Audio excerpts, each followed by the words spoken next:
Salam l'équipe, salam à tous les supporters des Fenech. Aujourd'hui, on va parler un peu de Ben Arahma. J'avais déjà prévu de faire cette vidéo pour parler du positionnement de Ben Arahma en sélection d'Algérie. Et je profite justement de ce match aussi dans le cadre d'une éventuelle belle performance de West Ham. J'allais en parler parce que c'était une grosse attente, hein, un peu le duel que nous Algériens on attendait. Ben Arahma contre Ronaldo. Bien sûr, match indirect à distance entre les deux joueurs, bien que voilà, c'est les deux leaders techniques, on va dire, des deux équipes. C'est toujours des matchs intéressants, West Ham contre Manchester United.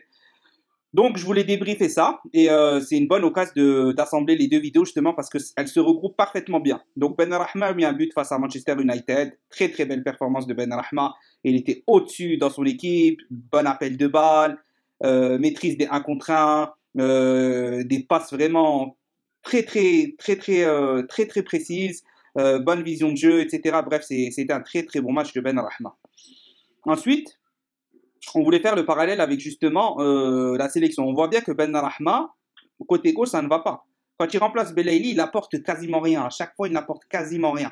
On se dit donc, ouais, qu'est-ce qui se passe parce qu'on connaît les qualités de Ben Arahma, mais ça ne veut pas se débloquer. Ça fait plusieurs matchs qu'on le dit, que beaucoup de supporters le disent, qu'on le voit tous sur le terrain, mais Belmadi s'obstine côté gauche, côté gauche, côté gauche. Et je pense que ce n'est pas la solution. Et on le voit très bien sur le match face à Manchester United, d'où je vous dis le parallèle. Aujourd'hui, Ben Arahma, son but qu'il a mis, même si elle est déviée, elle était cadrée, il vient de l'axe. Toutes ses prises de balles intéressantes viennent de l'axe. Quand il s'est placé, qu'il faisait des appels de balles, deux grosses occasions, deux excellents appels. Si un joueur la laisse passer pour que derrière Ben Arahma la reprend. Et que une fois, à un moment, il y a une passe qui rentre vers l'intérieur. Aussi, 10 minutes après, ça c'est en première mi-temps.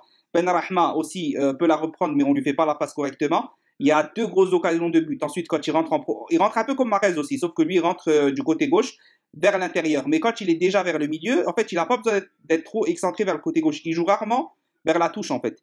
Mahrez, il va vers la touche, il fait ce qu'il a à faire, il peut déborder, ensuite il revient progressivement. Ben Arahma, il est plus bon quand il est au cœur du jeu. Et justement, ce qu'on constate, c'est que moi, en voyant tous ces matchs, et en comparant avec la sélection nationale, même quand il a été placé côté gauche, il rentre beaucoup vers l'axe, ce qu'il ne fait pas avec l'Algérie.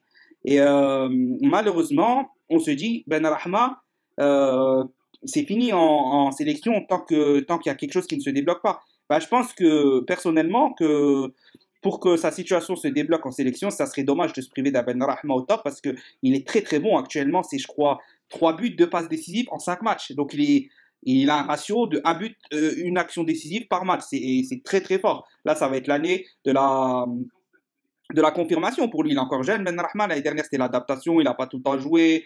On se demandait pourquoi il joue pas. Voilà. Mais là, c'est la confirmation pour l'instant. Excellent début de saison. Donc, Ben Madi, s'il a joué, il a vu que Ben Rahma partait beaucoup vers l'axe. Il aimait distribuer sur les côtés. Il aimait faire parler sa technique en 1 contre 1. Il aime rentrer vers l'intérieur, etc. Donc, il n'y a pas trop de débat. Côté gauche, ça ne marche pas en sélection. Et à chaque fois qu'on le voit intéressant en club, c'est souvent vers l'axe. Il est attiré par le milieu, par l'axe du terrain pour distribuer avec sa bonne vision de jeu. Il aime frapper de loin. Il n'a pas peur de frapper de loin, de brosser la balle, etc. On se souvient avec d'excellents buts qu'il mettait avec Nice, des buts monstrueux. L'année dernière aussi, il y a 2 ans aussi avec son club, des buts monstrueux aussi. Et ça part de l'axe. C'est un joueur qui a besoin de voir tout le terrain, la largeur, etc. Aussi d'attirer le milieu vers lui parce qu'il est fort en 1 contre 1. Donc voilà, je pense que la solution, c'est de tester 3 casseurs de rein derrière l'attaquant. Belaïli à gauche, Ben Rahma en 10 et Mahrez à droite. Je pense que c'est la solution. Alors, je ne sais pas ce que vous en pensez, mais j'aimerais bien que vous me le dites en commentaire.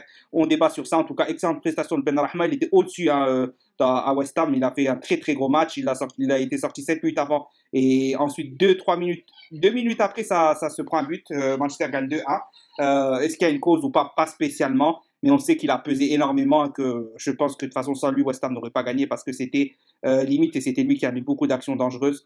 Donc voilà. Donc il faut que Belmadi comprenne, bien que ça soit lui le coach. On a tous vu que sur le côté gauche, Ben Rahma, ça n'allait pas. Maintenant, dernière chance, je pense, en 10 pour voir, parce que sur le côté gauche, il n'apporte pas.